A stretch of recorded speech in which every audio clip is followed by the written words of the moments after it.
Okay, hey, my name is Mark. I want to shoot a little video. I was going to do some outdoor foraging. I wanted to see if I could find anything in these little woods here outside of off the interstate. I can't remember what town I'm outside of.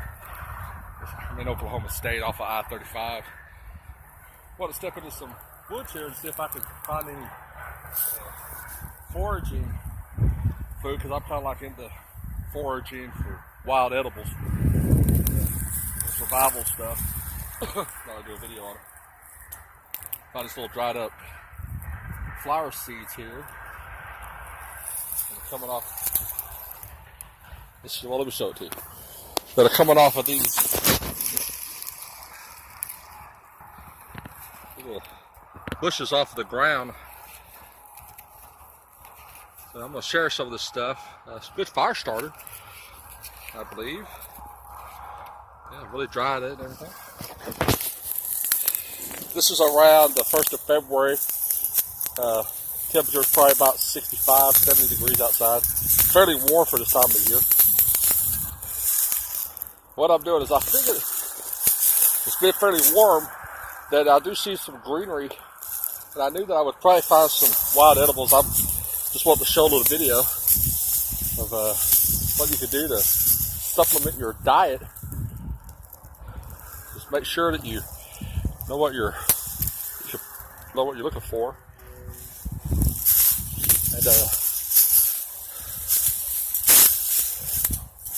And in foraging, as in anything else, if you cannot positively identify what you're picking or eating, don't eat it. Rule of thumb: when in doubt, throw it out. Don't take any chances, especially if you're in a survival situation. Best to play it safe. Try to find a water source. Everybody knows you go days without food, and you need water. I think the survival without water is about 48 hours. I want to talk to you though about some of the experiences you may have if you do end up without any food. About that third day, you're going to experience hunger pains. Your stomach's going to cramp. You're going to have little mild headaches, irritation. You'll be kind of moody. Drink lots of water.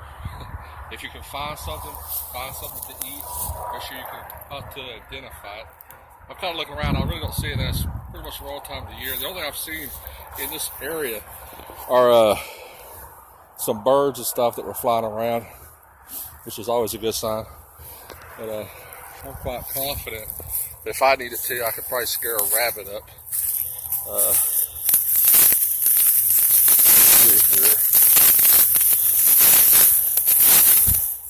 You find yourself actually in a survival situation, the best thing to do, instead of trying to rub two sticks together, is to bring with you a trusty old lighter. This thing will fire up thousands of times.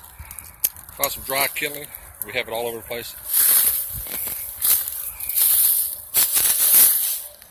But if I were in this area, in this little circle, I would actually spread out a little bit more, because there is some greenery. Here we go.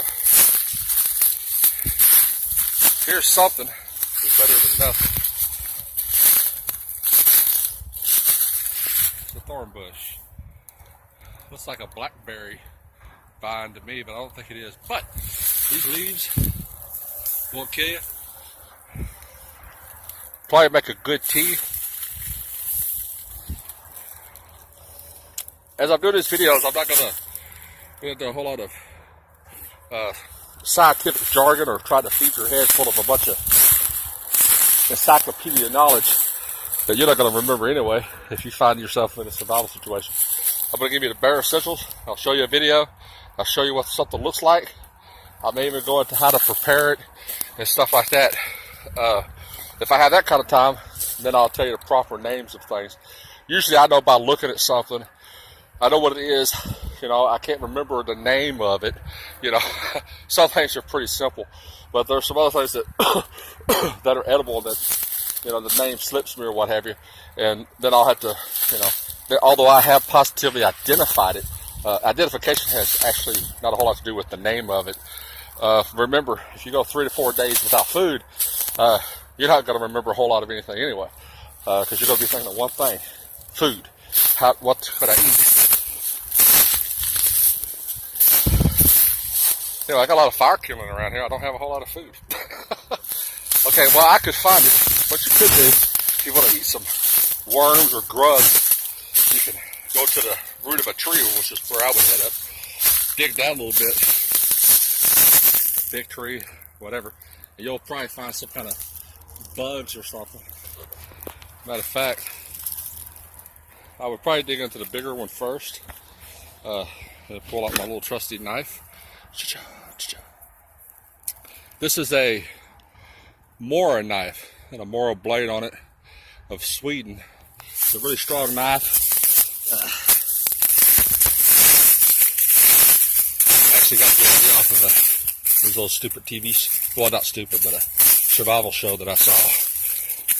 And the guy had a knife on there, and I like the freaking knife. Let's see here. If nothing else, I can get down here to this root. I can peel off some of that root, roast it up, right here. It's the root off of this kind of tree. Well, I don't know what kind of tree it is, but here's food right here. Sorry if the camera's shaking. I don't have one of those sticks. But this knife here is pretty good.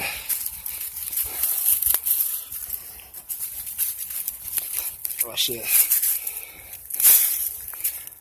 Now for a situation where I need it to, that little part right in there, roast it up, and you chew on it. Yeah, you try to get it tender. It's got a good little greenery, fresh taste to it. Better than nothing. Oh, hey, just found something. All right, here we go. Right here, we have a vine.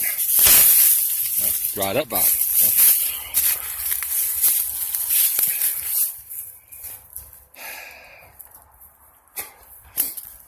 Okay, ideally, I just saw some vine. Here we go. It's actually not really big enough. If it's not dead, you can notch out this vine, and it'll produce water for you.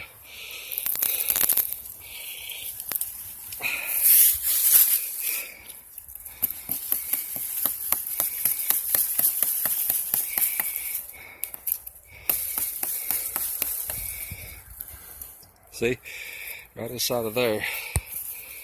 You get down inside it, a little bit over halfway, and it should start leaking.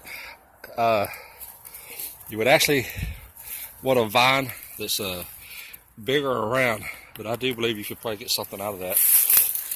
I don't know if I would start there. I might start a notch up here, because it's going to drain. There's water in it, so we'll see how alive it looks. That's going to tell you that water's getting to that. There's water coming to that vine, feeding the whole vine. So, let's look at it. Hold on a second.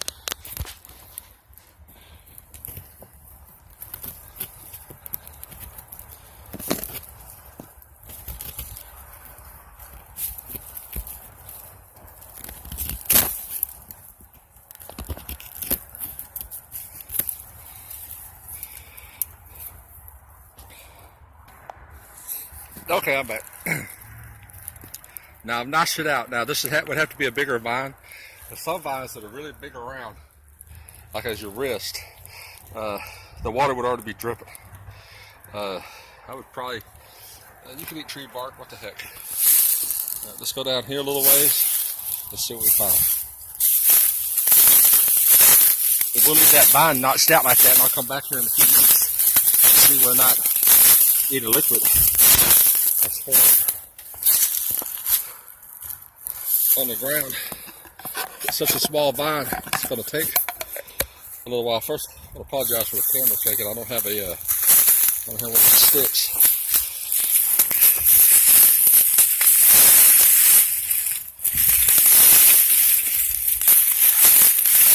insects actually live up inside.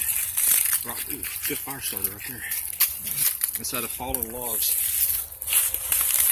I have to dig down a little bit. Alright. And another fire. This one here is a little bit bigger. Right out.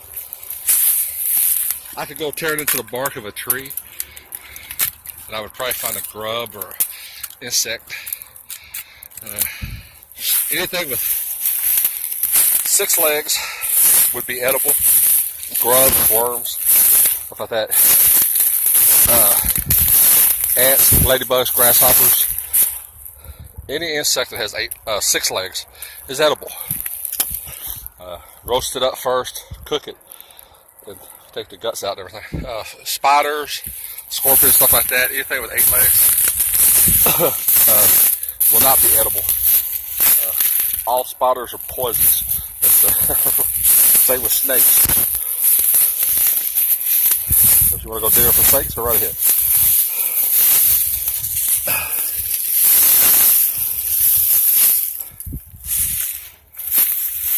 No, I thought there'd be some water damage or something. Anyway, everything's dead in this area. Let's see here. I got about 15 minutes to shoot these things so I can download them. I'm sorry this wasn't very informational because I don't have the greenery around to show what you can pick, what you can't. We're going into different areas of the state. And I'll make some new videos later with more information on it. I'm just really trying to get the dialogue down and remember everything that I know. And, hopefully I can provide a little bit better of an educational understanding of outdoor survival and foraging techniques. Thank you for watching. God bless.